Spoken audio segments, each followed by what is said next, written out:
Hello बच्चों, तो कैसे हो आप सभी। आज हम पढ़ेंगे इंग्लिश ग्रामर में मॉडल्स का इज एम आर। तो स्टार्ट करते हैं बिना किसी देरी के। आइडेंटिफिकेशन की बात कर लेते हैं। It is used to talk about any person, place, thing, animal, situation, location, condition, feelings etcetera in present. In the last of in the sentences है, हूं, है, टेक प्लेस। क्या बोल गए भैया ये बोल रहे हैं कि हम लोग इज एम आर का कब यूज करते हैं बच्चों? जब हम लोग किसी पर्सन की या प्लेस की या जगह की या जानवर की या कोई सिचुएशन की या किसी जगह की, ठीक है, कंडीशंस की या उसकी फीलिंग की बात कर रहे हो, तब हम लोग क्या लगाते हैं? Is am are. अभी तक आपने इससे पहले भी कुछ बच्चों ने यूज करा होगा इज एम आर का, है ना। He is a good boy, okay, I am a boy, जैसे माई सेल्फ भी आप लोग याद करते हो तो वहां पर आपने इज एम आर का यूज करा है। बट कई बच्चों को ये पता ही नहीं था, वो ये समझते थे कि चलो भैया ये टेंस का पार्ट है, ठीक है, बट ये मॉडल्स में भी आता है, ठीक है। तो हम लोग मॉडल्स के अंदर भी is am are, was were, will be, shall be, ये भी पढ़ेंगे, ठीक है। तो यहाँ पर हम कैसे पता लगाएं कि इज एम आर आना है? अब जैसे कि मैंने आपसे बोला कि मैं एक लड़का हूँ, तो यहाँ पर मैं क्या बता रहा हूँ? अपने बारे में बता रहा हूँ, ठीक है। मैं कौन हूँ? मैं लड़का हूँ, ठीक है। मैं गुस्सा हूँ। मैं क्या हूँ? अभी गुस्सा हूँ। मैं अपनी क्या बता रहा हूँ? फीलिंग्स बता रहा हूँ जी, ठीक है। तो आई एम एंग्री, ठीक है। मैं भूखा हूँ, आई एम हंग्री, ठीक है। वह दुखी है, ही इज सैड, तो वो क्या है? वो दुखी है। ये सारे क्या हो गए? फीलिंग्स के हो गए, ठीक है। अब पर्सन की बात कर लेते, जैसे कि मैं बोलता हूँ शी इज सीता, वह सीता है, ठीक है। प्लेस की बात करता हूँ कि भैया जगह की बात करते हैं हम लोग।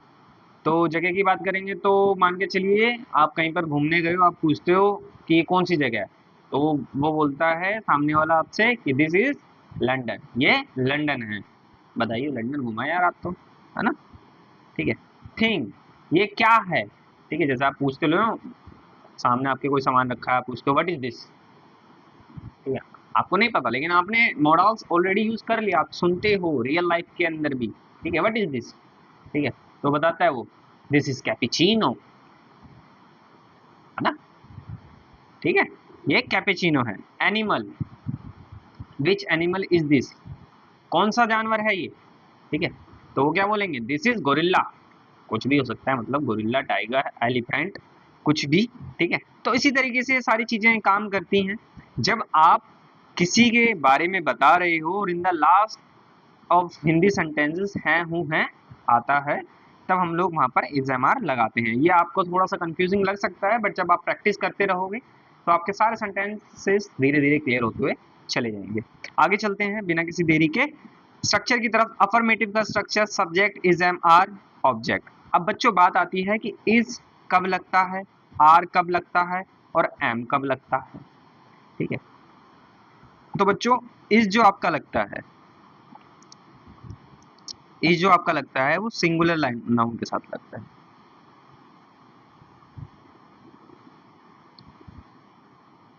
और आर जो लगता है आपका वो प्लूरल के साथ लगता है। अब जिनको सिंगुलर और प्लूरल नहीं पता उनको बता देता हूँ।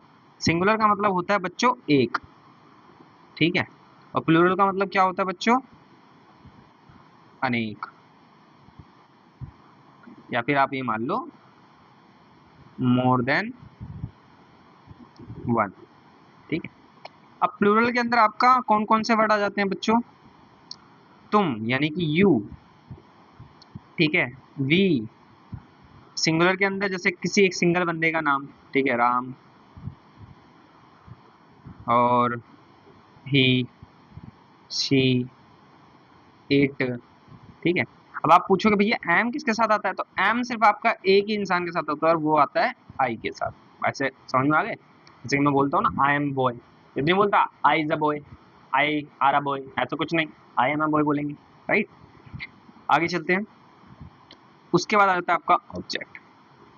तो किसी को अगर सिंगुलर प्लूरल में कोई डाउट, दिक्कत, परेशानी हो तो वो मेरे से पूछ सकता है कमेंट सेक्शन में, ताकि मैं उसको अलग से सिंगुलर प्लूरल और ढंग से अच्छे से डीपली समझा सकूँ, ठीक है बच्चों। मैं नहीं चाह रहा ज़्यादा वीडियो लंबी हो, क्योंकि पॉइंट टू पॉइंट बात करेंगे, पॉइंट टू पॉइंट चीजें समझेंगे तो ज्यादा अच्छा रहेगा। He is my best friend, वह मेरा बेस्ट फ्रेंड, बेस्ट फ्रेंड को क्या बोलते हैं, एकदम खास मित्र है। We both are in the same team, हम दोनों सेम टीम में हैं। They all are in the third park for match, वह सारे थर्ड पार्क में हैं मैच के लिए। ठीक है। My friends are too much happy after activity, मेरे दोस्त एक्टिविटी के बाद बहुत ज़्यादा खुश हैं। The things are worse than before, चीज़ें पहले से ज़्यादा बिगड़ गई। Our country is the best example for culture, हमारा देश कल्चर का सबसे बढ़िया उदाहरण है। नेगेटिव स्ट्रक्चर की बात कर लेते हैं, सब कुछ सेम चला जाता है, बस इज एम आर के बाद क्या आ जाता है, नॉट, और फिर वही object. She is not in class today, वह क्लास में आज नहीं है। Sarthak is not busy on coming Sunday, Sarthak आने वाले संडे पे बिजी नहीं है। Nothing is important than this right now, अभी कुछ भी इम्पोर्टेंट नहीं है इसके सिवा। Our names are not same but thinking is है, हाँ, हमारा नाम सेम नहीं है बट सोच है। इंटेरोगेटिव की बात कर लेते हैं बच्चों, इसके अंदर इज एम आर सब्जेक्ट और फिर ऑब्जेक्ट आ जाता है। आर यू फाइन, क्या आप ठीक हो, एक बार हम पूछते हैं ना, are you okay, are you fine, are you good, ये सब पूछते हैं।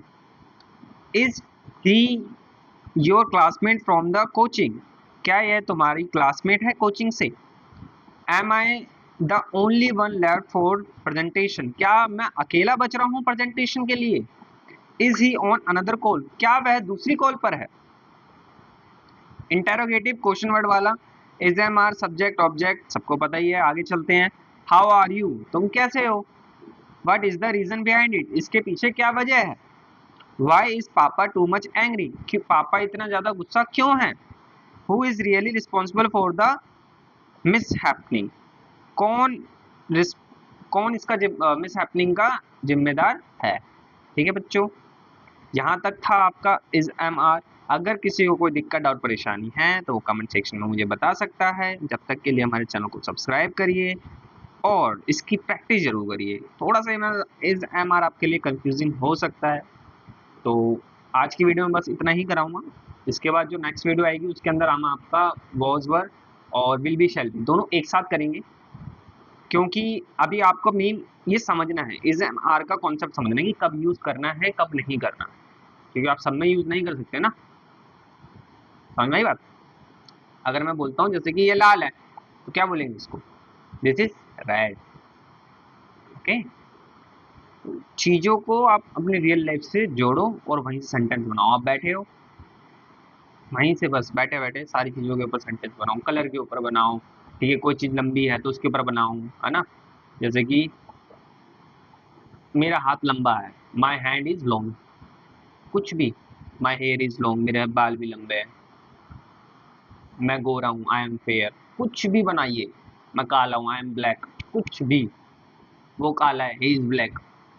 सिंपल सिंपल सेंटेंस बनाओ पहले, ऐसे सेंटेंसेस बनाओ जो आपके रियल लाइफ से जुड़े हो। ऐसे नहीं कि आप एकदम ही अलग बना रहे हो यूनिवर्स से बात, वो नहीं। जब तक आप रियल लाइफ से सेंटेंस से जोड़ के नहीं बनाओगे आपको इंग्लिश टफ ही लगेगी।